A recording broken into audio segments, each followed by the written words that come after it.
मैं जानता हूँ कि अभी मौसम ठंडा हो गया है और बहुत सारे लोग नहा के नहीं आए होंगे। नहीं, ऐसा नहीं है। चलो ठीक है, गर्म पानी करके। चलो बहुत बढ़िया अगर आपने गर्म पानी करके नहाए और अच्छी बात है, क्योंकि बाइबल बताती है कि हम सब परमेश्वर का मंदिर है और हम सब अपने मंदिर को, यानी कि जो परमेश्वर का मंदिर है, इसको अगर हम साफ रखेंगे तो परमेश्वर जरूर विराजमान होने वाला है। और परमेश्वर हमारा बहुत अनुग्रहकारी है। कभी क्रोध तो करता है लेकिन क्षमा भी बहुत जल्दी करता है, नाराज होता है लेकिन माफ भी बहुत जल्दी करता है। तो ऐसा हमारा परमेश्वर है और वो हमें निरंतर अपनी उन आंखों से देखता रहता है। हम सोचते हैं कई बार, जैसे भी कम्युनियन में शेयर किया था कि परमेश्वर जानता है सब कुछ, हम चाहें कैसे भी गुनाह कर रहे हैं तो परमेश्वर हमें देखता रहता है और वो ये भी जानता है कि हमारा हृदय परमेश्वर के प्रति कैसा है। तो आज हम सीखने वाले हैं कि परमेश्वर की दया हम पर कैसी बनी रहती है। तो हम वचन में जाएंगे, आप मेरे साथ निकाल सकते हैं।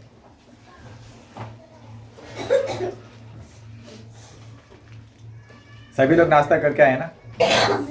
तो बोलिए जय मसीह की। आमीन।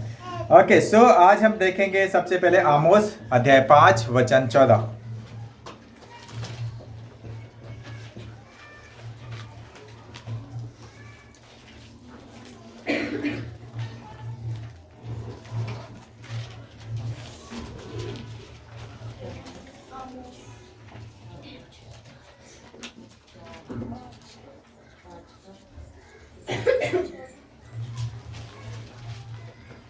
निकालिए सभी ने। 5 का 14 मैं पढ़ता हूं आपके लिए। हे लोगों, बुराई को नहीं भलाई को ढूंढो ताकि तुम जीवित रहो और तुम्हारा यह कहना सच ठहरे कि सेनाओं का यहोवा तुम्हारे संग है। हालेलुया। तो बाइबल बता रही है यहाँ पर कि परमेश्वर का वचन सच में बहुत महान है और वो कह रहा है कि हे लोगों, हमसे बात कर रहा है परमेश्वर का वचन, कह रहा है कि बुराई को मत ढूंढो परंतु भलाई को ढूंढो ताकि तुम्हारा ये कहना कि हमारा परमेश्वर हमारे संग संग है। हम गाना गाते हैं ना, सेनाओं का यहोवा हमारे संग संग है। तो वो क्यों होगा हमारे संग? जब हमारे अंदर भलाई करने की क्षमता होगी।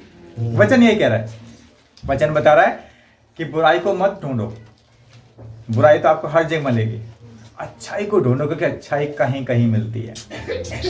अब मैं बता रहा हूँ, क्यों बता रहा हूँ ये सारी चीजें, क्योंकि परमेश्वर की इच्छा यही है। क्योंकि परमेश्वर जो जो अच्छाई को ढूंढते हैं, परमेश्वर उनके संग संग रहता है, उन्हें पूरी रीति से प्रोटेक्ट करता है परमेश्वर, क्योंकि वो जानता है कि ये मेरे बच्चे अब अच्छाई को ढूंढने की तरफ निकले। हमें परमेश्वर के भवन में आना कई बार सुहाना नहीं लगता है, मजा नहीं आता है। हम सोचते हैं कि अरे रेगुलर है, हर संडे पहुंचते हैं। क्या होता है, कम्युनियन होगा, कोई उठ के खड़ा होगा तो वेलकम कर देगा, कोई उठ के खड़ा होगा कॉन्ट्रीब्यूशन शेयर कर देगा, कम्युनियन शेयर कर देगा और एंड में कोई पास्टर आएगा आके प्रचार कर देगा, खत्म। गाने होंगे 4 से 5 और 7 गाने होंगे और हो गया काम खत्म। क्या करना 3-4 घंटे बर्बाद करके? मैं बता दूं आपको कि हर चीज का समय है। आज आपका समय है ना, आप सोच रहे हो कि जो है वो हो, लेकिन एक दिन जब परमेश्वर का समय आएगा तो ना और हाँ कुछ नहीं कर पाओगे। क्योंकि परमेश्वर क्या कह रहा है कि जो लोग बुराई की तरफ जा रहे हैं, जो बुराई को ढूंढते हैं, जो बुराई की तरफ भागते रहते हैं, परमेश्वर उसके संग नहीं है। इसका मतलब यही बाइबल कह रही है जब कि परमेश्वर क्या बोला 14 में, एक बार फिर से पढ़ेंगे, कोई पढ़ेगा मेरे लिए? हे लोगों, बुराई को नहीं भलाई को ढूंढो ताकि तुम जीवित रहो और तुम्हारा यह कहना सच ठहरे कि सेनाओं का परमेश्वर यहोवा तुम्हारे संग है। हालेलुया। तो बाइबल बता रही है, अगर हम इसको उल्टा समझेंगे तो जो बुराई की तरफ जा रहे हैं, परमेश्वर उनके संग नहीं है। जो बुराई को ढूंढ रहे हैं, परमेश्वर उनके संग नहीं है। लेकिन जो अच्छाई पर जा रहे हैं, जो भलाई की तरफ जा रहे हैं, परमेश्वर उनके हमेशा संग संग रहता है, चाहे आप कैसी भी सोच रखें। अगर आपको लगता है ना कि आपको कोई देख नहीं रहा, जैसा भी कम्युनियन में भी शेयर किया था, सब देख रहा है। आपके दिमाग के विचारों को कोई नहीं समझ सकता है, लेकिन वो सब जानता है। आप किसके प्रति क्या सोच रहे हैं, वो जानता है। किसके प्रति क्या बोल रहे हैं, वो जानता है। किसके प्रति आप अपने हृदय में क्या रखकर बैठे हैं, वो जानता है। क्योंकि वो ये जानता है, क्यों जानता है? क्योंकि वो ये भी जानता है कि जो मेरा मंदिर है, ये लोगों ने भ्रष्ट कर दिया है। इसलिए वो चेक कर रहा है कि नहीं, यहां अच्छाई तो है ही नहीं, और जब उसने अच्छाई को ढूंढने की कोशिश करी आपके हृदय में, मेरे हृदय में, तो वहां पर सब बुराई नजर आई। किसी के प्रति गलत सोचना, किसी के प्रति गलत बोलना, आंखें गंदी होना, विचार गंदे होना, मुंह गंदा होना, मुंह से गालियां जाना, कान गंदे होना, गलत गलत चीजों को सुनना। और परमेश्वर देख रहा है कि ये तो सब पूरी रीति से भ्रष्ट हो रखा है, ये मेरा मंदिर नहीं हो सकता है। और इसीलिए बाइबल कहती है कि बुराई से अच्छा है हम अच्छाई की तरफ चलें। हालेलुया। क्योंकि हमारा परमेश्वर सर्वशक्तिमान परमेश्वर है, वो विलंब से क्रोध करता है और हमें माफ भी करता है। आमीन। अगला वचन देखते हैं, हम जाएंगे मलाकी 3:18। ये मत्ती से पहले की किताब है, 3:18, मत्ती से पहले आखिरी वचन है 3:18।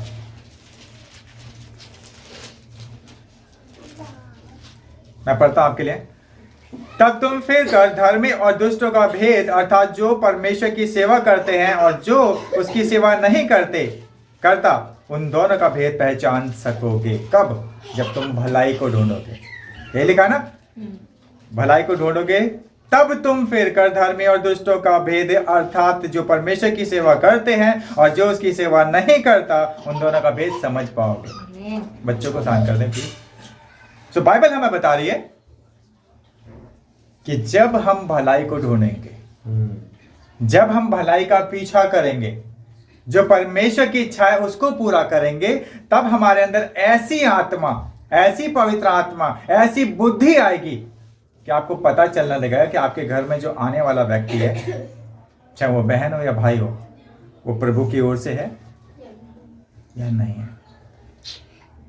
आपके जीवन में आने वाला व्यक्ति प्रभु की ओर से है या नहीं है।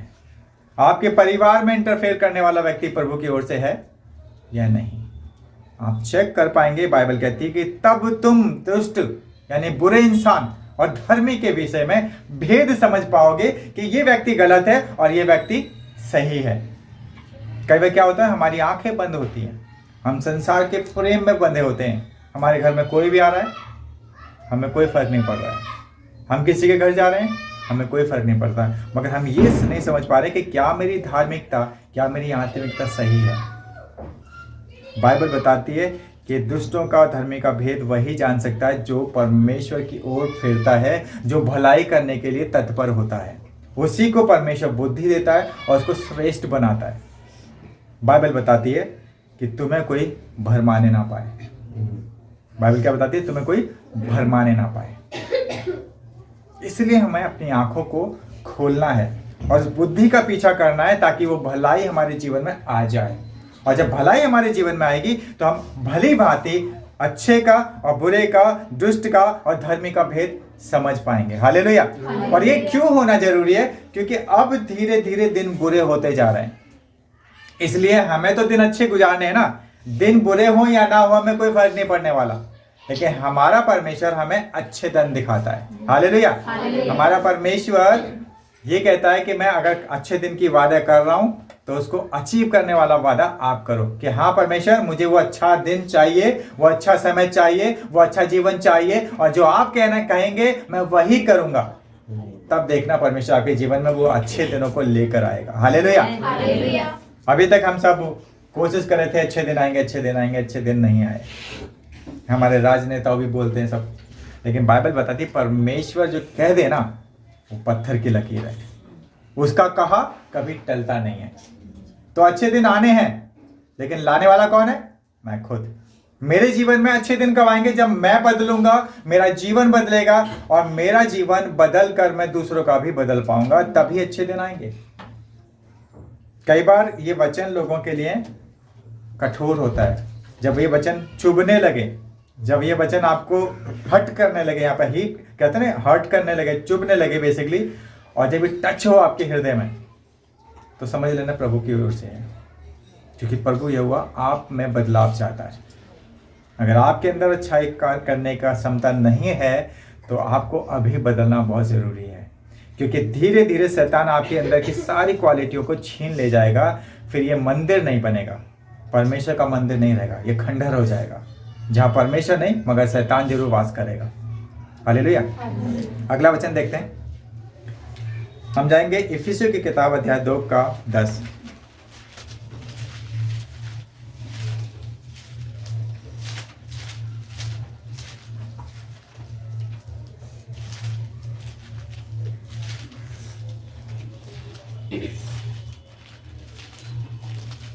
इफिसियों अध्याय 2 का 10।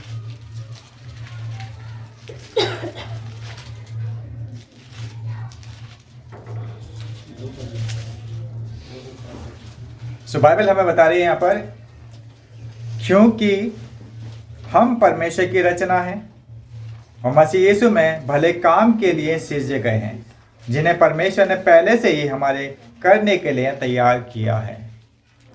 अगर हम परमेश्वर के भेदों को समझ पाएंगे तो बाइबल बताती है क्योंकि हम क्यों भेद समझ पा रहे हैं, क्योंकि हम परमेश्वर की रचना है।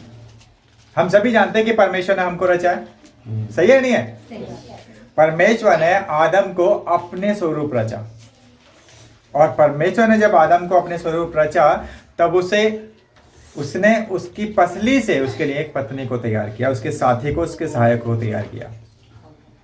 हम में से बहुत सारे लोग हैं जो बाइबल बताते हैं कि हमें अपनी पत्नी का आदर करना चाहिए, अपनी पत्नी को प्रेम करना चाहिए, लेकिन बहुत सारे लोग हैं जो अपनी पत्नी को क्या समझते हैं? गुलाम, नौकर, है ना, टुकड़ों पे पलने वाला इंसान, है ना, दास। क्यों ऐसा समझते हैं? क्योंकि हम प्रभु में नहीं हैं। क्योंकि परमेश्वर ने तो पत्नी को कभी नहीं बोला कि वो दास बनी रही। परमेश्वर ने तो ये बोला कि जब मैं आदम अकेला था तो परमेश्वर ने उसके लिए क्या बनाया? सहायक बनाया, यानी कि जो मददगार होता है, साथ देने वाला, साथ जीवन जीने वाला। एक हिंदू शब्दों में भी लिखा है अर्धांगिनी, यानी कि आपके आधा अंग वही है, तो वो गुलाम कैसे हुई, है ना? तो बाइबल बताती है कि हम सब उसी की रचना है। लेकिन बहुत सारे मसीह भाई बहन हैं जो क्या करते हैं, जो उनकी पत्नियां होती हैं उनको गुलाम समझते हैं, उनको गाली देना, उनको मारना, पीटना, नशा करके मारना, अलग अलग चीज़ों में कुछ ना कुछ उन चलता रहता है। लेकिन उनके दिमाग में क्या है? परमेश्वर नहीं है, उनके जीवन में भलाई नहीं है, उनके जीवन में अच्छाई नहीं है, इसलिए वो करते हैं। लेकिन बाइबल बताती है कि परमेश्वर ने हमारी रचना कैसे की है कि हम भले कामों के लिए सृजे गए। हमें हमेशा भले काम करना चाहिए। बाइबल बताती है क्योंकि हम परमेश्वर की रचना हैं और मसीह यीशु में उन भले कामों के लिए सृजे गए हैं जिन्हें परमेश्वर ने पहले से ही हमारे करने के लिए तैयार किया है। मतलब हमें करने, ऐसा नहीं कि नहीं करने। ये टास्क है हमारे जीवन में कि जब हम मसीह बन जाते हैं तो हमारे पास एक टास्क आ जाता है कि हमें भले काम करने हैं, बुराई नहीं करनी है, पाप नहीं करना है। और अगर हम उन पापों को या उन बुराइयों को करते रहेंगे तो परमेश्वर नहीं रहने वाला, परमेश्वर हमारे संग संग नहीं रहने वाला। हमने सबसे पहला वचन पढ़ा था ना, परमेश्वर हमारे संग संग है या वो हमारे संग संग है। परमेश्वर आपके संग नहीं रहेगा अगर आप भले काम करने में आगे नहीं बढ़ेंगे, क्योंकि बाइबल बताती है कि हम मसीह में ऐसा ही बनाया है हमें परमेश्वर ने। जब हम मसीह में आए तो परमेश्वर ने पहले से ही हमें वो दे दिया टास्क कि भाई तुम मसीह में आ गए हो, अब ये लो, ये तुम्हें करना पड़ेगा। क्या करना पड़ेगा? भले काम करने के लिए सृजे गए हम लोग मसीह में, तो अब हमें भले काम करने पड़ेंगे। लेकिन कई बार क्या होता है ना, बैप्टिज्म को ही उल्टा ले लेते हैं। बहुत से मैंने चर्च में देखा है कि लोग ये कहते हैं कि जिसने बपतिस्मा ले लिया उसका उद्धार हो गया, वो पाप करे, पुण्य करे, कुछ भी करे, वो स्वर्ग जाएगा। बिल्कुल गलत, बिल्कुल गलत है। मैं बता दूं आपको, क्योंकि पाप मतलब पाप ही है। आप बैप्टिज्म करने के बाद करो या बैप्टिज्म से पहले करो, पाप मतलब पाप है। हाँ, ये है कि बपतिस्मा से पहले अगर आप पाप करते हो तो वो क्षमा के योग्य नहीं है। लेकिन अगर बैप्टिज्म के बाद अगर कोई गलती है तो आप घुटने टेकें, फास्टिंग करें तो परमेश्वर शायद माफ कर दे आपके पाप के हिसाब से। या तो आप ढीठ हैं या तो आप रेगुलर पाप करे जा रहे हैं, तो शायद परमेश्वर आपके ऊपर कोई दया ना दिखाए। क्योंकि अगर हम बार बार एक ही पाप को दोहराते हैं तो परमेश्वर माफ नहीं करता। फिर वो सोचता है कि ये तो ढीठ है, ये फिर आएगा गलती करेगा, फिर आएगा फिर गलती करेगा, सॉरी बोल देगा, फिर आएगा गलती करेगा, सॉरी बोल देगा। एक ही पाप को वो रिपीट कर रहा है, तो परमेश्वर माफ नहीं करता। लेकिन बाइबल बताती है हम अच्छे कामों के लिए सृजे गए हैं। हमारे अंदर पाप की अभिलाषाएं भी नहीं होनी चाहिए। अगर आपकी सोच में भी पाप आता है ना, मैं बता दूं आपको, तो समझ लो आपकी कितनी सामर्थ्य को खा गया, कितनी पवित्रता को खा गया वो सोच वाला पाप। अगर आपने गलती से आंखों से देख कर ही पाप कर दिया ना, तो सोचो आपकी पवित्र आत्मा को कितना दुख हुआ। और पवित्र आत्मा को जब दुख होता है तो पवित्र आत्मा कुछ कर बैठती है। आप समझ रहे हैं मेरी बात को? बाइबल बता रही है कि हमें परमेश्वर ने भले कामों के लिए सृजा गया। हालेलुया। सो मैं ये बोलना चाहता हूँ कि जब ये जो वचन है जहाँ पे लिखा है हमें परमेश्वर ने भले कामों के लिए सृजा गया है, तो ये लाइन आप सब मिलके बोलेंगे, हमें परमेश्वर ने भले कामों के लिए सृजा गया है। हालेलुया। तो बाइबल बताती है कि अगर हम अच्छे काम करते हैं, भले काम करते हैं, तो परमेश्वर हमारे संग संग रहता है। हालेलुया। इफिसियों में 4 में जाएंगे, अध्याय 4 का 1 से मैं पढ़ता हूं 6 तक, और अभी हम इसी में बने रहेंगे। पौलुस जो बंदी है, जेल में है, और फिर भी देखो आपके लिए क्या लिख रहा है। इसलिए मैं जो प्रभु यीशु में बंदी हूं, तुमसे विनती करता हूं कि जिस बुलाहट से तुम बुलाए गए थे उसके योग्य चाल चलो। किस लिए बुलाया था आपको? पाप के लिए तो नहीं बुलाया था। क्या परमेश्वर ने बोला अच्छा बेटा तुम आ गए, बपतिस्मा ले लो और बाल्टी खाली कर दो पाप वाली फिर से भरने के लिए? ऐसा तो नहीं था ना। परमेश्वर ने बपतिस्मा के लिए इसलिए अधिकार दिया कि तुम जो पाप कर दिया, जो तुमसे गलती हो गई जाने और अनजाने में, और अगर तुम्हें पश्चाताप है, अगर तुम मन फिराना चाहते हो, तो जब तुम बपतिस्मा लोगे तो वो पाप धुल जाएंगे, वॉश, मतलब पूरी रीति से खून से, जैसे यीशु ने खून बहाया था, वो पूरे वॉश आउट हो जाएंगे। तो यहाँ बाइबल बताती है पौलुस बंदी गृह में होकर भी अपने चेलों और हम सब की चिंता करके बोल रहा है कि मैं तुमसे विनती करता हूं कि जिस बुलाहट से तुम बुलाए गए थे उसके योग्य चाल चलो। हालेलुया। हालेलुया। जो सो रहे बोले हालेलुया। और अच्छे सब सो रहे। अर्थात 2 में लिखा हुआ है, अर्थात सारी दीनता और नम्रता सहित और धीरज धर कर प्रेम से एक दूसरे की सह लो। सह नहीं हम। मेरा पड़ोसी बहुत बुरा है, मेरे आस पड़ोस के लोग बहुत बुरे हैं, मेरे पति बुरे हैं, मेरे बच्चे बुरे हैं, मेरी पत्नी बुरी है। भाई गुस्सा दिलाती है वो सबसे ज्यादा, इसलिए मुझे गुस्सा आ जाता है ना। मेरे बस की नहीं है, सहने की ताकत नहीं है अंदर, तो फिर नहीं हो आप, मसीह नहीं है। बाइबल तो ये कहती है कि तुम्हें क्या करना है, एक दूसरे की सह लेना है। तो और इसमें कुछ और चीज यहाँ पे लिखा है, अर्थात सारी दीनता, एकदम छोटा हो जाना है दीन, और नम्रता सहित, यानी कि एकदम स्वभाव में बच्चे के जैसे नम्र हो जाना है, और धीरज धर कर, यानी कि साहसी रुक कर सोच समझ कर, और एक दूसरे से प्रेम रखते हुए एक दूसरे की सह लो। प्रेम नहीं तो कुछ भी नहीं। मैं नहीं सहूंगा, मैं प्रेम ही नहीं करूंगा। अब प्रेम भी ऐसा नहीं है कि प्रेम करते करते आप भैया अब तो मैं बिस्तर लेकर आ गया, तुम्हारे घर में सोऊंगा। तो मैं बहन आपसे बहुत प्यार करता हूँ, या फिर सिस्टर बोले भाई मैं आपसे बहुत प्यार करती हूँ और मैं अपनी चादर रजाई लेकर आ गई हूँ, मैं यहीं रहूंगी आपसे। ऐसा ही प्रेम की नहीं बोल रहा है, ऐसे सहने की बात नहीं कर रहा, फिर वो सहने से बाहर हो जाएगा। बाइबल बताती है एक दूसरे की सहने का मतलब है माफ करना। कोई गलती हुई है माफ कर दो, मेरा भाई है, मेरा बहन है, क्या दिक्कत क्या है? अगर पति पत्नी में हुआ है, मेरी पत्नी है, मेरा पति है, क्या दिक्कत है? ऐसे में माफ करना जरूरी है, क्योंकि भाई जब तुम्हारी शादी हुई थी तब तो बड़े लड्डू फूटते थे तुम्हारे अंदर एक दूसरे के प्रति। चल आज तुझे मैं फिल्म दिखा लूँ, चल आज तुझे मैं वहाँ लेकर चलूँ, चल आज खाना मत बना, रेस्टोरेंट चलेंगे, पिज्जा खा कर आएंगे, खाना रात का बाहर खाएंगे, बहुत सारी चीज़ें हो रही थी। अब अचानक ये सब चले आ रहा है। क्यों आ रहा पता है? शैतान थोड़ा थोड़ा करके जहर घोलता जा रहा है आप लोगों के दिलों में। पत्नी का दिल पति के प्रति भर रहा है, और पति का दिल पत्नी के प्रति भर रहा है, माँ बाप का बच्चों के प्रति, और बच्चों का माँ बाप के प्रति भर रहा है।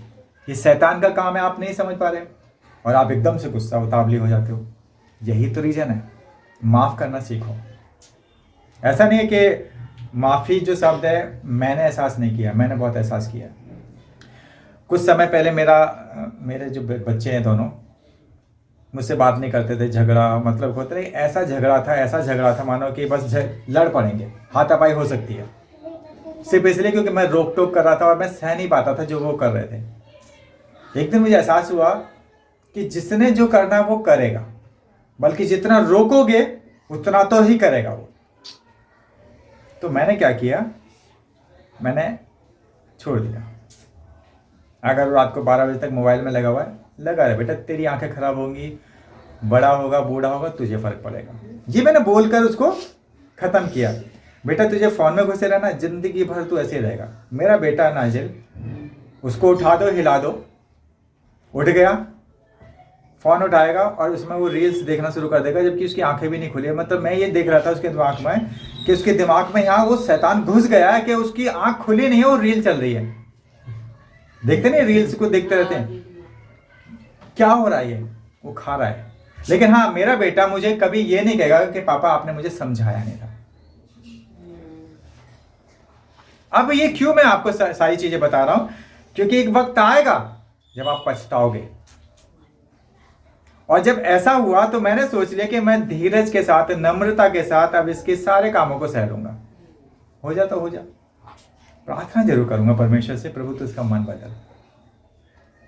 और मैंने उसको बता के, जो भी मैं बोलता हूं उसको बता के करता हूं कि ये जो तू कर रहा है गलत है, लेकिन मैं तुझे बोलूंगा नहीं। लेकिन मैं तुझे अभी इसलिए बोला है ताकि कल को तू मुझे ये ना बोले कि आपने रोका नहीं था मुझे। भाई एक व्यक्ति था, मैं आपको एक स्टोरी बताता हूँ। एक लड़का था, एक अपनी माँ के पास सोने की चैन चोरी करके लेकर आया। उसकी माँ ने चुपचाप बैग में रख ली और बोली बहुत बढ़िया, किसी को मत बताना। ऐसे करते करते करते करते वो लड़का इतना खतरनाक मतलब चोर बन गया, यहाँ तक कि खून भी करने लगा, घरों में जाकर चोरियाँ करने लगा, मारने लगा। एक दिन वो उसको जब पता चला कि उसने कितने सारे मर्डर कर दिए, तो उसको जब पुलिस ने पकड़ लिया तो उसको सजा के लिए मतलब जज ने अनाउंस किया कि भाई हम इसे मौत की सज़ा सुनाने वाले हैं, मतलब कि उसको फांसी देने वाले हैं। तो उसने बोला कि मुझे मेरी माँ से बात करनी है, आखिरी इच्छा। तो उसने भाई जब भाई फांसी तो होने वाली, क्या दिक्कत है। तो उसने, उसकी माँ आई रोती हुई, आंखों में भरी हुई थी पूरी तरह से, बेटा फांसी पे जाने वाला है, 5 मिनट बचे हुए हैं। तो गए, माँ जैसे उसके पास आई, उसने खींच कर 2 थप्पड़ मारे उसके गाल पर। और पता क्या बोला कि पहले दिन रोक देती ना तू मुझे, तो आज मैं यहाँ नहीं होता।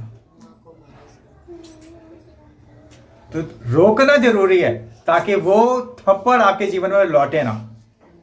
रोको, समझाओ, ताकि वो पछतावा ऐसा हो कि घुटने टेक दे बच्चा या पति या पत्नी, क्योंकि आपके रोकने से कुछ नहीं होने वाला है। मैं अभी देख रहा हूं कुछ ऐसी फैमिलीज है जहां कोई किसी को बिगाड़ रहा है, कोई किसी शादीशुदाओं के जीवन में शादीशुदा घुसे जा रहे हैं, फर्क ही नहीं पड़ रहा कुछ। कोई किसी का परिवार बर्बाद कर रहा है, कोई किसी का परिवार बर्बाद कर रहा है, नहीं समझ में आ रहा कि कर क्या रहा है। ये जीवन चल रहा है, ये संसार चल रहा है। बाइबल बता रही है कि हमें एक दूसरे की सहनी भी है भाई। अगर आपको जाना जाओ भाई, मेरे को लिख दो पेपर पे कि आप नहीं रहना मेरे साथ तो जाओ, मगर मुझे आत्मिक रहने दो। आपको नहीं रहना, मैं बुरा हूं या बुरी हूं या जो भी है, जाओ। मैं अपने बेटे नाजिल को बोल दिया, सदना ने बोला कि भाई तुझे जहां जाना वहां रह, हमें डिस्टर्ब मत कर। क्यों बोला? क्योंकि हमें आत्मिक रहना है। क्योंकि बच्चे बड़े हो गए, पंख निकल आए पक्षियों की। बाइबल बताती है कि जब पक्षी के पंख निकल आते हैं तो पक्षी उसको धक्का मारते हैं घोंसले से कि उड़े हो, और जैसे उड़ जाता है वो निकल जाता है।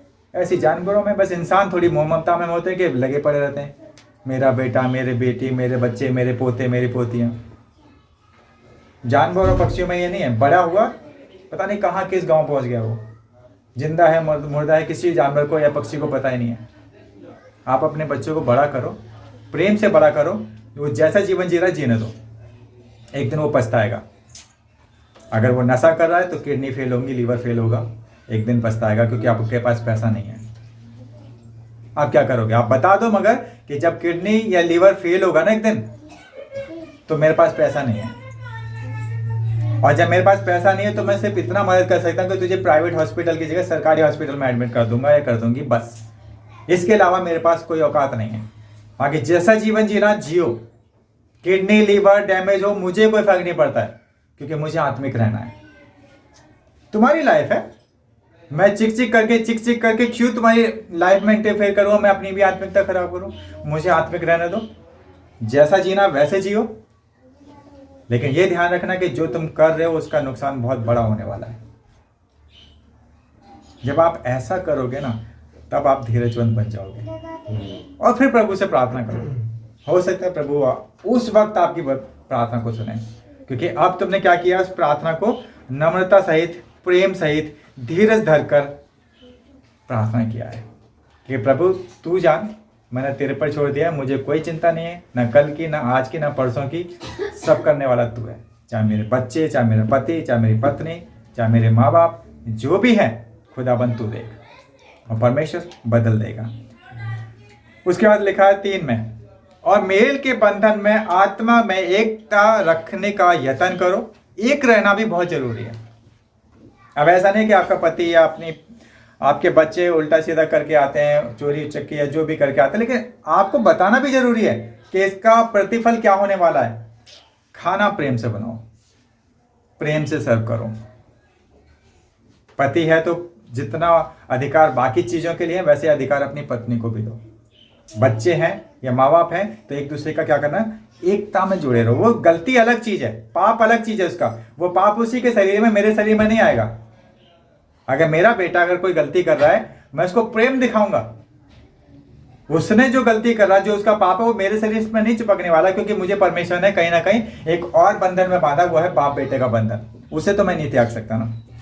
सो बाइबल भी तो ये कहती है कि अगर तेरा पति धर्मी नहीं है और वो तुझसे प्रेम करता है और तेरा ख्याल रखता है, तो रहने दे, ठीक है, बढ़िया है। और तेरी पत्नी धर्मी नहीं है लेकिन वो तुझसे प्रेम करती है, तेरे बच्चों को संभालती है, तो उसको वैसे ही रहने दे। एक दिन परमेश्वर बदल देगा, लेकिन वो ठीक है। फिर आप समझ रहे हैं मेरी बात को?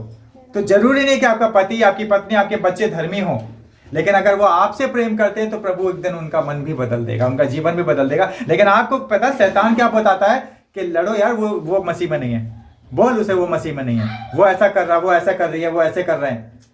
नहीं करना आपको, कुछ नहीं करना आपको। छोड़ कर देखो, बदलाव नजर आएगा। और जब मैंने छोड़ा तो अब वो चीज़ें कि मेरा बेटा मुझसे बातें करता है, मेरे से पास बैठता है, मुझसे अपनी लाइफ शेयर करता है, मुझे अच्छा लगता है। मगर हाँ, जो कमियां हैं मैं उससे बात नहीं करता। कोई कमी होती है मैं जरूर बताता हूँ, इसका परिणाम बहुत बुरा होने वाला है। वो ये जरूर बोलता है कि आप श्राप दे रहे हो। मैंने कहा अगर मैं फ्यूचर बता रहा हूँ तो श्राप नहीं है, ये फ्यूचर है ये। क्योंकि अगर मुझे पता है कि चाय को मैं बनाने के लिए रखूँ तो मुझे पता है कि दिन ये खोलेगी, थोड़ी देर बाद में उबलने लगेगी। तो इसका मतलब ये नहीं कि मैं शराब दे रहा हूँ उसको, वो होना है, वो तय है, वो लिखा है, मतलब है। अगर कोई दारू पी रहा है, रेगुलर दारू में लगा हुआ है, तो एक दिन उसका लीवर और फेफड़े खत्म होंगे, वो तय है, नुकसान है वो शरीर के लिए। तो मैं बताना कि ये चाह रहा हूँ कि अगर हम एक है ना परिवार में, अगर आप अलग चीजें उसके शरीर में तो रहने दो, लेकिन प्रार्थना बाइबल में आप आगे बढ़ो, ताकि परमेश्वर एक दिन आपके नेचर को देखकर बदल दे उनका जीवन। कई बार क्या होता है, आपस में झगड़े की वजह से, बात विवाद की वजह से क्या होता है कि आप में क्या होता है, तनाव भी बढ़ता रहता है कि मैं नहीं करूंगा, मैं नहीं जुड़ाऊंगा मसीह, जा जो करना है कर ले। हर वक्त मेरे को बाइबल पढ़ो, प्रार्थना करो, प्रभु में आओ, चर्च जाओ, मैं नहीं कर रहा कुछ भी। लेकिन एक दिन देखना, अगर आप बोलोगे नहीं ना, बोल दो कि मैं तुम्हें चर्च के लिए इनवाइट नहीं करने वाला आज के बाद, या करने वाली, बिलीव करो सब बदल जाएगा। क्योंकि कहीं ना कहीं इरिटेशन भी होती है जिसकी वजह से कोई व्यक्ति नहीं पहुंच पाता चर्च। तो छोड़ दो उसको उसके हाल पर, सच्चाई उसको पता है, खत्म कर दो। आमीन। आगे लिखा है 5, एक ही प्रभु है, एक ही विश्वास है, एक ही बपतिस्मा है, और सब का एक ही परमेश्वर और पिता है, जो सबके ऊपर, सबके मध्य में और सब में है। हालेलुया। तो बाइबल बता रही है कि सब कुछ एक ही है, परमेश्वर एक ही है, आत्मा एक ही है। तो क्या करना है हमें? एक ही परमेश्वर से प्रेम भी करना है। हालेलुया। जो परमेश्वर चाहता है हमें वो करना है। अगला वचन देखेंगे, हम जाएंगे इफिसियों ही का देखेंगे 30:4 का, और फिर इसके बाद आखिरी वचन है 4 का 30 पढ़ते हैं पहले। 4 का 30 इसी में। ओके, यहां लिखा है इस प्रकार, मैं पढ़ता हूं। परमेश्वर की पवित्र आत्मा को शोकित मत करो, जिससे तुम पर छुटकारे के दिन के लिए छाप दी गई है। हालेलुया। सो परमेश्वर की आत्मा शोकित जब होती है, जब हम अच्छे और भले काम करते नहीं है ना। जब हम भले काम करने के लिए सृजे गए। अच्छा, कितने लोगों का बपतिस्मा हो गया है? तो आप सबको तो दे दिया ना कि आपको भले काम ही करने हैं, और फिर भी नहीं कर रहे हैं, है ना? नहीं लगता? मुझे यकीन है कि हम में से कुछ लोग अभी भी गालियां दे रहे हैं। यकीन है, सोचो मैंने बोला है। तो फिर प्रभु के वचन को आप निरादर कर रहे हैं। अगर परमेश्वर ने कहा है और आप मान नहीं रहे तो आप परमेश्वर के अगेंस्ट खड़े हो रहे हैं, पवित्र आत्मा के अगेंस्ट खड़े हो रहे हैं आप। अगर वचन में जो चीज लिख दी है और आप उसको फॉलो नहीं करते हैं तो परमेश्वर एक दिन आपका न्याय करेगा। मैं सच बता रहा हूं, और बाइबल बता रही है कि परमेश्वर की आत्मा को शोकित मत करो। पवित्र आत्मा एक छाप है, पता है कौन सी छाप है?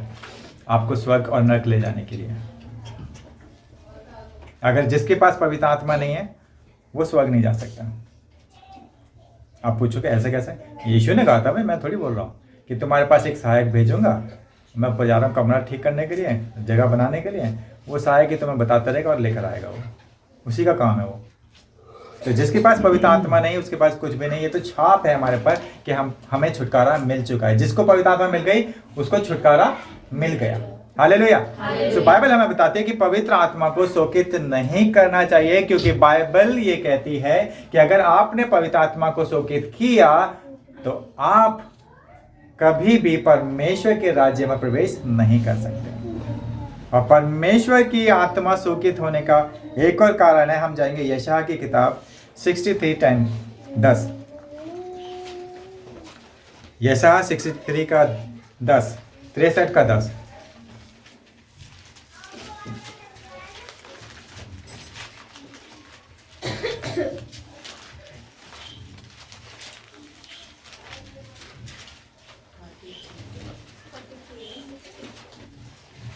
पहुंच गए?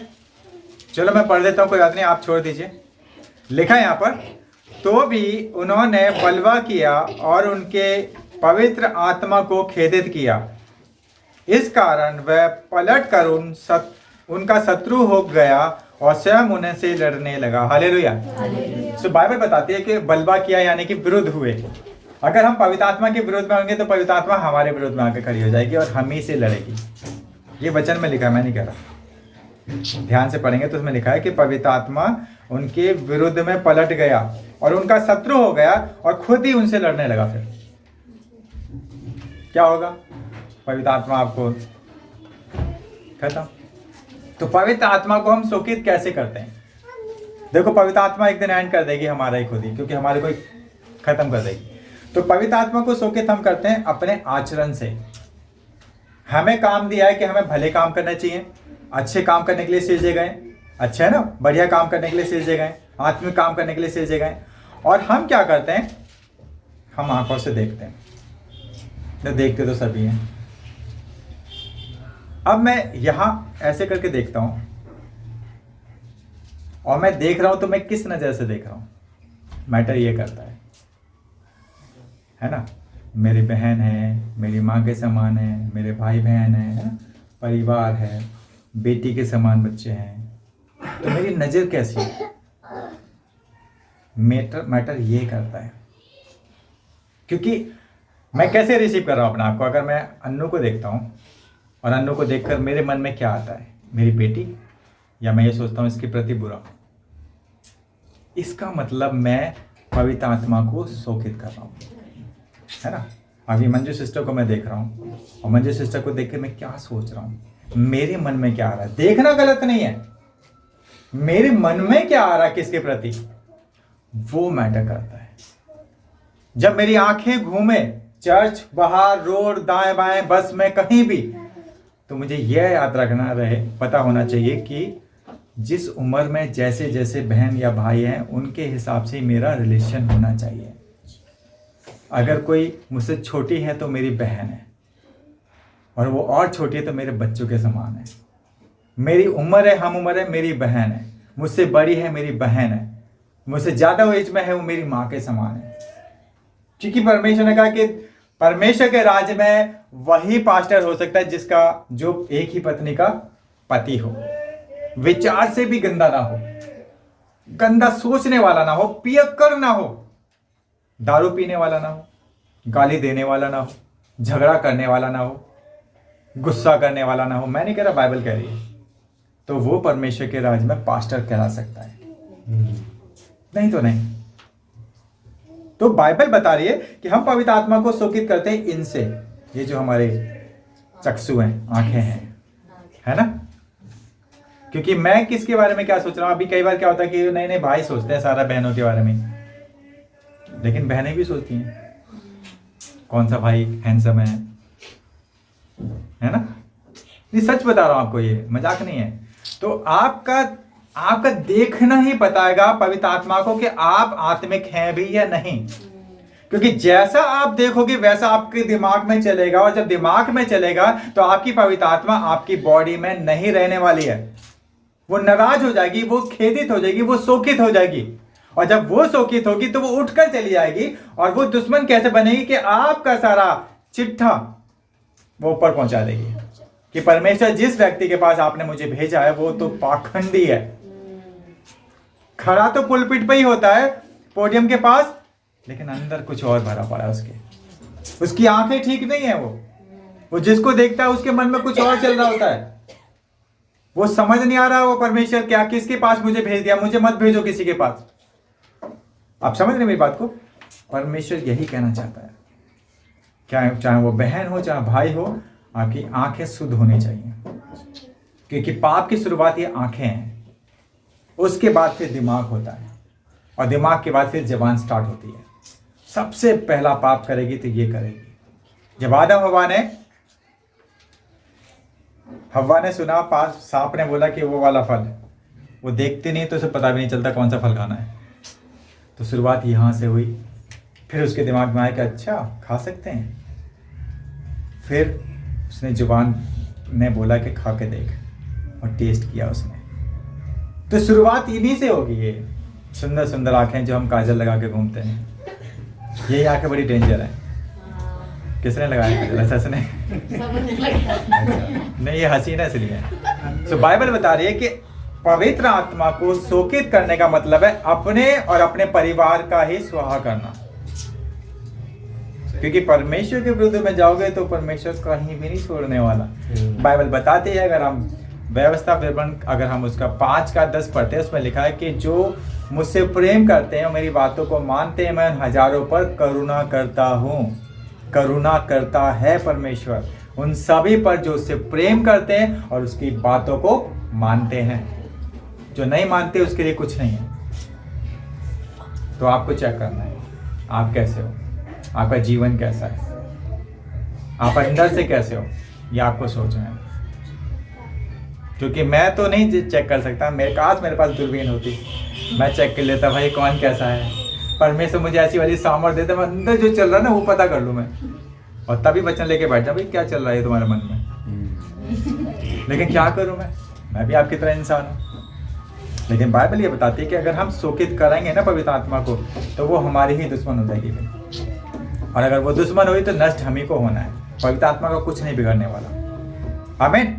तो बाइबल हमें बताती है, मैं फिर से रिपीट कर रहा हूँ कि हमारा परमेश्वर विलम्ब से कोप करने वाला परमेश्वर है, दुख दे के पछताने वाला परमेश्वर है। वो कभी भी हमारे विरोध में नहीं आना चाहता, लेकिन हम उसे जानबूझकर अपने विरोध में लेकर आते हैं, अपने सामने खड़ा कर देते हैं कि मेरा परमेश्वर मुझसे लड़।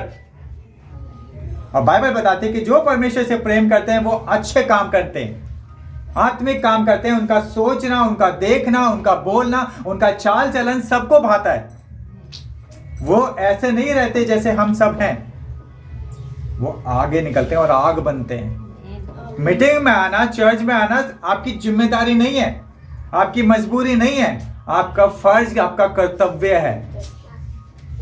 मीटिंग में और चर्च में आना ऐसा होना चाहिए जैसे आपको बिना रोटी के, बिना मतलब भूख लग रही है और रोटी नहीं है तो कैसा फील होगा। पेट में आवाज आती है ना, कुड़ुड़ कुड़ुड़ टाइप की कुछ आवाज आती है। वैसे आपको फील होना चाहिए कि अरे मैं मीटिंग मिस हो गई, चर्च मिस हो गया, मेरे को थोड़ी बेचैनी सी हो रही है, मैं कैसे पहुंचूं। लेकिन हम में से बहुत सारे लोग हैं कि अपनी मर्जी से चर्च आते हैं, मीटिंग आते हैं, मन करा तो आ गए, नहीं तो कोई बात ही नहीं है। क्योंकि हम परमेश्वर को हल्के में ले रहे हैं। या आपका परमेश्वर ऐसा है, मुझे ऐसा लगता है मेरा परमेश्वर तो बहुत कठोर है कि अगर मैं गलती करूंगा तो मुझे नष्ट भी कर सकता है। आपका परमेश्वर वो होगा थोड़ा सा अलग टाइप का होगा, तभी आपको माफ कर रहा है। लेकिन मेरा परमेश्वर है, वो बाइबल में वही परमेश्वर है जो याकूब का परमेश्वर था, अब्राहम का परमेश्वर, वही मेरा परमेश्वर है। आपका परमेश्वर कौन है? आप चेक करो। कहीं पैसा तो नहीं, कहीं आलस तो नहीं, कहीं लालच तो नहीं, कहीं घमंड तो नहीं। आपका परमेश्वर वही आपको ऐसा बना सकता है। लेकिन मेरा परमेश्वर ऐसा नहीं है। ना वो लालची से प्रेम करता है, ना वो घमंडी से प्रेम करता है, और ना ही वो बुराई करने वाले से प्रेम करता है, ना ही आलसी से प्रेम करता है। मेरा परमेश्वर ऐसा नहीं है। आप चेक करो आपका परमेश्वर कैसा है और अपने आप को बदलो ताकि परमेश्वर आपको जयवंत बनाए। और ऐसा नहीं है कि हमारी गलतियां हैं और परमेश्वर हमें माफ नहीं करेगा। अगर परमेश्वर हमें माफ नहीं करता तो आज आप यहां नहीं होते। सच बता रहा हूं आपको, अगर हर दिन आपको मौके मिल रहे हैं, इसका मतलब परमेश्वर की इच्छा है कि परमेश्वर चाहता है कि आप सब बदल जाएं। यही इच्छा है परमेश्वर की। और जब परमेश्वर की इच्छा है तो आपको परमेश्वर की इच्छा को पूरा करना चाहिए। बाइबल कहती है कि हम इसी के लिए सृजे गए हैं। हालेलुया, आमेन, हालेलुया। चलिए हम प्रार्थना में जाते हैं।